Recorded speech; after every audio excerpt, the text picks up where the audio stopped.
So I hope you enjoyed hearing directly from Dr. Dunbar. This slide shows a repeat of what materials are available to support students and yourself as you teach this book. There's a pre-reading lesson, some during reading activities, as I mentioned, and then an after reading lesson where students compare the life trajectories and rights in power of the women in Evercott, and then does to play a part in designing the upcoming Smithsonian Women's History Museum. So that's for Never Caught. And then the optional semester B book study is specifically dealing with Indigenous history in Colorado, the Cheyenne and the Arapaho, and the Sand Creek massacre. And then again, how we tell these stories in public historic sites like the National Park Service monuments. And so this book is optional, and students do not read the entire book if you do implement it. They're reading certain sections. And so there's a lesson on public history, on the National Park Service, on the context of the conflict before reading parts of the book. And then students can choose which part of the book they want to read based on a thematic reading guide and the thematic mission that they would do along with that. So you can explore those links and decide if you want to implement some or all of this with students in Unit 3 and 4. And of course, as we talked about, one of our objectives was thinking about how we put anti-racism into practice. And this is really focused on how we teach. What I invite you to do is to open this linked document on anti-bias, anti-racist practices.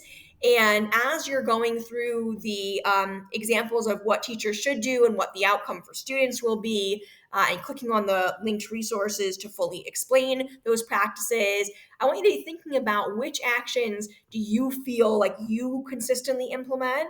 What are your goals? Which actions would you like to implement more effectively and consistency? And then are there any areas of the practices that you're sort of confused or have questions about? And we'll be asking you to just do a little bit of a reflection in the module for these questions. When you're done that, then you're going to focus on doing your curriculum study for Unit 1. And this will be really helpful to have this done before you meet with the rest of your PLC during pre-service week, because then you'll really have done a deep dive into the curriculum. Like, you first have to understand the goals of the curriculum before you can start planning daily lessons, right? And so if you click on the link in the center, it will open up a document to help you go through the curriculum. It'll direct you to look at certain pages of the framework to identify some of the main topics, the main skills, any new content that you need to learn about. You'll have a chance to look at the pre-assessment and think about what data you'll get from it and how you'll use that. And then you'll have a chance to go through each of the common instructional tasks, and it will list which CITs have a extension for American Studies, and then for ones that maybe don't, it will say, well, what are you going to do to make this challenging enough for your students? So you can see that there's a number of CITs that have explicit extensions.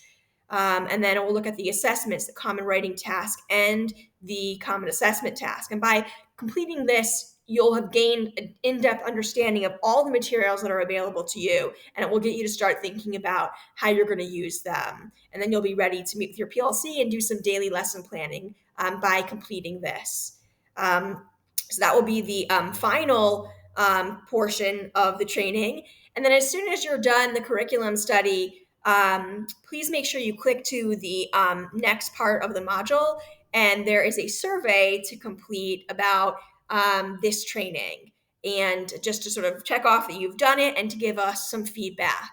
Thank you so much for participating. We hope this was useful, and don't hesitate to bring any questions you have from the training to your content specialists at your school or to other teachers in your department who have taught these courses before. Thank you, and enjoy the rest of your summer.